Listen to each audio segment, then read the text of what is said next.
শতরূপে সারদা এই বই থেকে পাঠ। বিষয় নিবেদিতার ধ্রুব মন্দির, শঙ্করী প্রসাদ বসু। পরবর্তী অংশ। অপরপক্ষে মাকে ভক্তিতে ভালোবাসায় ঘিরে রাখতেন এমন নারীরাও ছিলেন।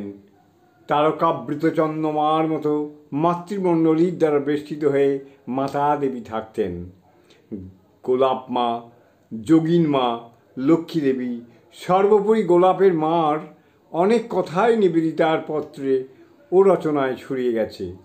সিদ্ধ তাপসী গোপালের মা, শ্রীরামকৃষ্ণ যাকে মাতা বলে গ্রহণ করেছিলেন, সেই জন্য সারদা দেবীকে বৌমা ভিন্ন তিনি কখনো ভাবেননি।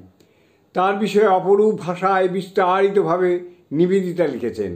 সেসব কথা বলার স্থান এ নয়। এটুকু জানানো যায়, মায়ের বাড়িতে গোপালের মাকে নিবেদিতা বহুবার দেখেছেন এবং গোপালের মা তার জীবনের শেষ কয়েকটি বছর তার ম্লেচ্ছ কন্যা নিবেদিতার বাড়িতেই কাটিয়েছিলেন।